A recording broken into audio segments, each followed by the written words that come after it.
Asia में चौधराहट का सपना देख रहे चीन की हालत पाकिस्तान की तरफ पतली क्यों होती जा रही है।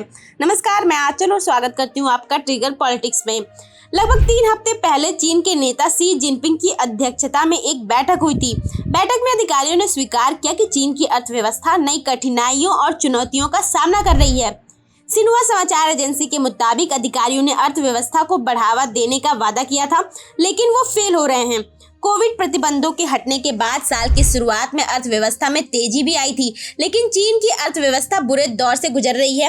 आर्थिक दिक्कतें, घरेलू मांग में कमी और कई वजहें चीन को गंभीर वैश्विक अर्थव्यवस्था वाला देश बना रहे हैं। चीन ने आर्थिक आंकड़ों को लेकर एक रिपोर्ट पेश की है जो देश के अधिकारियों को परेशान करने लगा है। इस रिपोर्ट के मुताबिक उपभोक्ताओं और व्यापार भुगतान की कीमतें लगातार गिर रही हैं।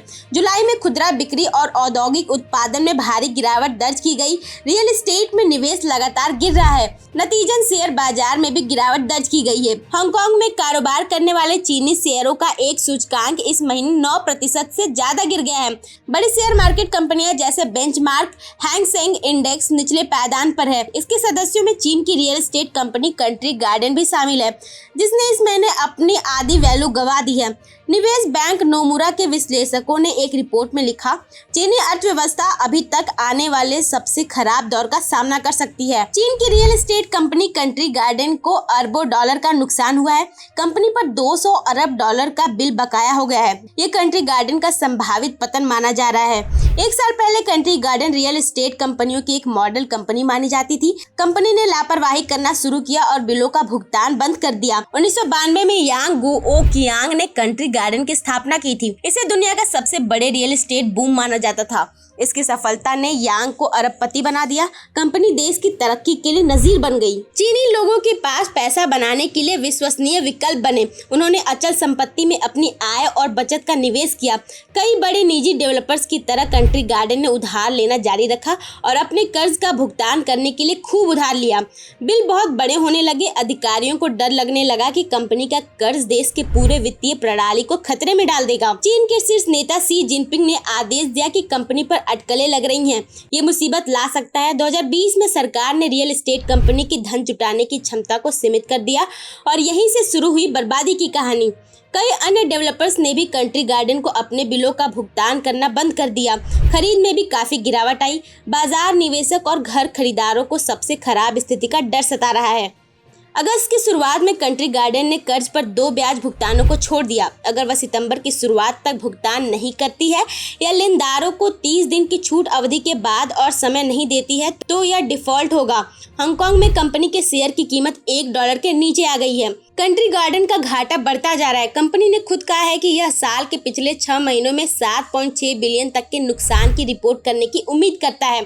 विशेषज्ञों ने कहा कि भले ही लोग अभी भी कंट्री गार्डन के अपार्टमेंट खरीद रहे हों, लेकिन वे वित्तीय कमी को पूरा करने के लिए काफी नहीं होंगे। इसके अलावा कौन एक ऐसी कंपनी से एक अपार्टमेंट खरीदना चाहता है जो खुद खतरे में है। इस सब के बाद ये कहा जाने लगा है कि कंट्री गार्डन चाइना एवरग्रांड की तरह समाप्त हो जाएगा, जो एक बड़ी रियल एस्टेट कंपनी थी और 2021 में ढह गई और वैश्विक बाजारों में दहशत पैदा कर दी। कंट्री गार्डन भी देश के रियल एस्टेट बाजार में दहशत पैदा कर रहा है।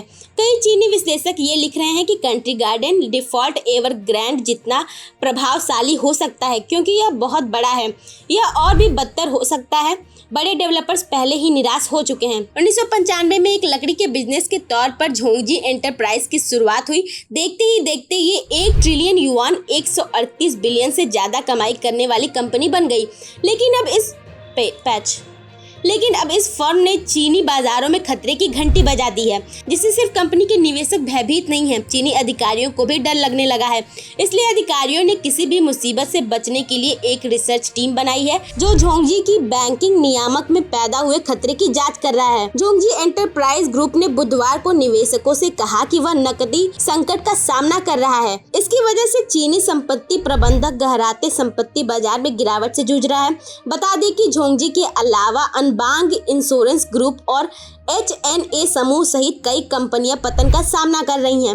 जोंगजी का रियल एस्टेट में बड़ा निवेश है। अब कंपनियों के फेल होने से चीन के सामने गहरा संकट खड़ा हो गया है। कुल मिलाकर ये कहा जा रहा है कि चीन की आर्थिक व्यवस्था सुस्त हो रही है। इस वजह से एशियाई शेयर गुरुवार को 9 महीने के निचले स्तर पर आ गया। चीन का ब्लू चिप CSI 300 इंडेक्स 0.45% नीचे आ गया है। हांगकांग का हैंग सेंग इंडेक्स 1.7% गिर गया और लगभग 9 महीने के निचले स्तर पर है। चीन की लड़खड़ाती अर्थव्यवस्था की तुलना 3 दशक पहले की जापान से की जा रही है। चीन के राष्ट्रीय सांख्यिकी ब्यूरो ने एक रिपोर्ट में बताया कि उपभोक्ता मूल्य सूचकांक जुलाई में सालाना 0.3% गिर गया, जिससे अर्थव्यवस्था में गिरावट आई। ये 1990 के दशक की शुरुआत में जापान की अर्थव्यवस्था में आई गिरावट की याद दिलाता है। 3 दशक पहले जापानी अर्थव्यवस्था को कमजोर विकास, संपत्ति की कीमतों में गिरावट और रियल एस्टेट की परेशानी का सामना करना पड़ा था, जो चीन के मौजूदा हालात जैसा था। चीन दुनिया भर में बेचे जाने वाले सामानों का एक बड़ा हिस्सा पैदा करता है। देश की अर्थव्यवस्था में आई गिरावट का एक असर यह हो सकता है कि यह ब्रिटेन सहित दुनिया के बाकी हिस्सों में बढ़ती कीमतों पर असर डालेगा। अगर चीनी सामानों में कटौती होने से वैश्विक बाजारों के निर्माताओं पर नकारात्मक प्रभाव पड़ सकता है। यह व्यवसायों में होने वाले निवेश पर भी असर डालेगा, रोजगार को कम कर सकता है। इससे बेरोजगारी बढ़ सकती है। चीन की अर्थव्यवस्था पहले से ही दूसरी मुश्किलों का सामना कर रही है।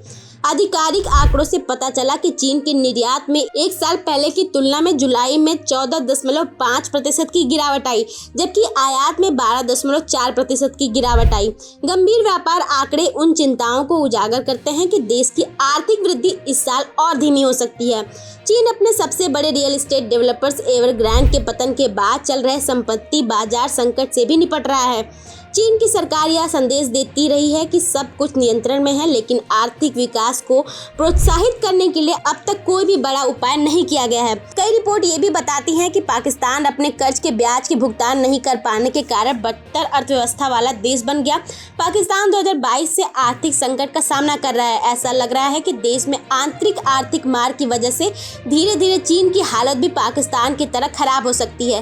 लेकिन चीन एक बड़ी अर्थव्यवस्था है, तो सब कुछ संभाल भी सकता है। पाकिस्तान पर जारी IMF की रिपोर्ट में कहा गया है, कोविड-19 लॉकडाउन, बढ़ते भू राजनीतिक तनाव, रियल एस्टेट में उम्मीद से तेज मंदी से आर्थिक गतिविधियों में तेज मंदी आई है। बता दें कि चीन भी कोविड-19 के बाद से आर्थिक मार झेल रहा है। इसके बाद संपत्ति क्षेत्र में सबसे ज्यादा गिरावट देखी गई। Bureau report, trigger politics.